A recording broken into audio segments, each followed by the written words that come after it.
At last, the defenses have fallen, my lord. The fate of those that remain is yours to determine. Okay, so just like a regular battle, you have some post-battle options.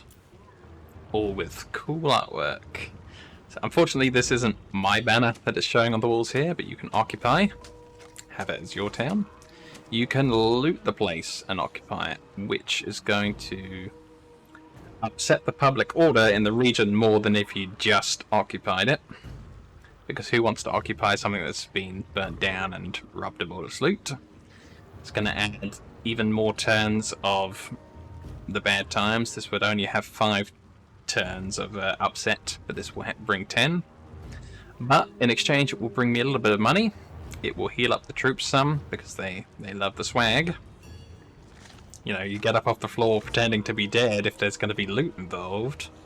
You can sack it, which brings even more money, but you don't occupy the town that way. Although I do have a bonus for sacking, so that's quite good money. Or you can raise it, which gives you some of that scrap for the upgrades, and a bit more reputation towards filling up this top bar. Even though the graphic is red here, which is a little bit confusing, it is for this. So what I'd typically do, if the game was a little bit further along, is I'd probably sack it and then occupy it as well, because I still have movement left to move in. But I think because I kind of want the heal, some of my units are very, very injured, I'm going to take the 13% extra life, which you don't get if you try and sack it and then move in. No one robs alone. Facilities in this city are damaged, my lord. Repair them to gain the full benefit that they can provide. As he says, things ruined, but also you may have heard the ogre survivors there saying no one robs an ogre. So this was the town. We can opt to repair it or abandon the settlement. Seeing as we only just took it, we don't really want to abandon it.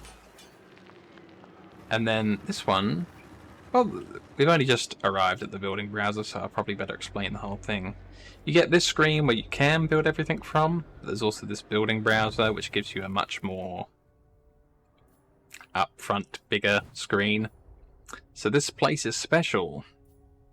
It has a landmark, which in all likelihood won't be available anywhere else in the world. Most of these are unique. There might be a couple out there that aren't, so I won't say that. This has a resource in it as well, which quite a lot of places don't have. And then everything else is our regular buildings that we can build in this type of town. So, for example, we can get a muster field, which is like a barracks. Boys need a big open spaces to swing their choppers about, and which will unlock the recruitment if I build it here of orc boys and orc boys with spears. We already have one in the region with our other town that we started with, so we probably won't be building that. Especially as this kind of minor town, and both of these are going to be minor, and the beginning one is a major town with more slots.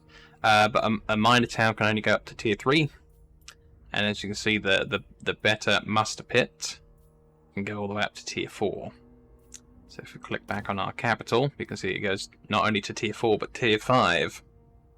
So it's a much bigger and better town in a lot of ways. So we are going to want the landmark. Let's have a look at it. Red Eye Mountain. It's a huge amount of text. I'm not going to read all of that out. But it is a particular place of interest that's specific to here. So if we did have this, we'd have income generated out of the landmark. That's nice.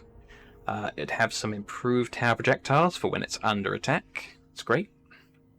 There's attrition when it's being sieged by enemies. A better recruit rank for goblins and night goblin units faction-wide. We will be using some of them, so that's always good. And everyone gets better leadership when fighting against dwarves, because this used to be a dwarven hold. So it's an extra taunt, an extra slight upon the dwarves that we own it. And owning it will add walls to the settlement, which means that we don't need to build the walls building that it would generally be available to factions. You can build it as well here, but you don't need it if you have the landmarks. So that's something to look forward to. And then we almost certainly want the resource, which is a gold mine. 600 gold at the top rank, 300 just at the beginning. Money is good. We like money. Seeing as there's 4 slots in total, we'll have a walls, we'll have a monies, and we can put one more thing in here. Now, it's quite likely that I will just go for the Horde, which is another building that gives a load of extra money, which means that we can double dip on money, have 600 and 500 coming out here. That starts off at 250, a pile of shiny stuff. The pile of shiny stuff is what Greenskins have collected from Raiden.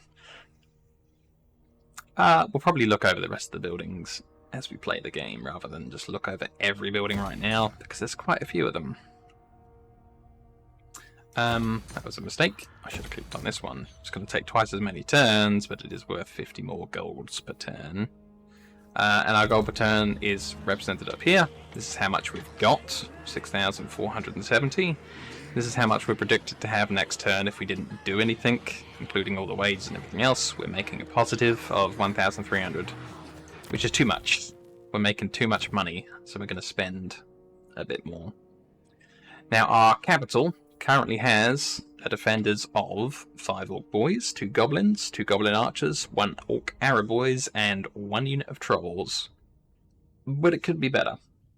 I like to make sure that I don't lose my ground that I've spent money on and collected, so we're going to build a wall straight away in our capital, rather than anything else.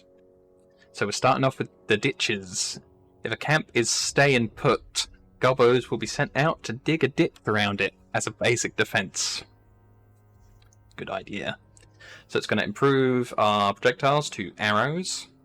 Enemy heroes are going to be able to, interact with this town a little bit worse. We're going to lose a little bit less troops if the enemy are sieging it out. And we're going to have 2 more leadership when we are under siege. But the main thing is, in addition to all those troops that I read out before that are on the main base building, we're going to add to it 2 units of orc boys, 1 unit of goblins, 1 unit of orc arrow boys, and another unit of trolls. It's going to be much harder for the enemy to take it after building up for 3 turns. We will also get the 2nd rank of the muster field, which reads, the Brawling Grounds, a large area set aside for the belligerent gits to slap each other about. Allows the recruitment of nasty skulkers, which are a unit of goblins that are a lot like the orc biggins, in that they are not something that you want to take the first hits. They're something you want to sneak around the side and attack. But don't ever tell an orc that I said a goblin unit was like theirs. I'd be in trouble. And also allow us to have orc arrow boys, which are less accurate than goblins firing a bow, but the strength of the shot is a lot better. No poison though. It's not the way an orc plays. So we used up a lot more of our money. We still have too much income. So what we're going to do is we're going to... Noble recruitment is available to boost your armies far from home, my lord. Yet such flexibility comes at a price. Build your forces close to home where possible. So we're going to recruit some troops, was what I was going to say. But like he is telling us here, if we try and do a global recruit, which is handy if you're very far away from your towns and you're missing troops, but they cost double, or practically double. You can see here, if I wanted this unit of orc spears, it would only cost me 428 teeth. But if I tried to globally recruit them, it would take me twice as long. It's got its own separate, this is how many you can recruit before it, so they're 2 turns, like I said. But now that we run out of capacity, if I try and click it again, it would take 4, because I only had 3 slots available. So this next unit has to wait until all of these have been recruited out of the regular slots, and then it will take up that first slot again. But at double the cost, that's not something that we're going to be doing. So local recruitment, in addition to being much cheaper, I have a bonus 1 here from just the capacity of this town. So we're going to take a couple of units of orcs with spears. They're good against larger monsters. I can pin this information here. You'll see here that they have a bonus 12 versus large listed at the bottom there. That allows them not only an extra sort of 12 weapon strength against large, but also an extra 12 melee attack against large. It's not very clear on there, but it's just something I know from other places. So against a large unit, which is anything bigger than a general foot trooper or a man. Like a man on a horse is a large unit, or a massive troll is a large unit. So they would have 34 melee attack against a large unit, so they're much better at hitting them.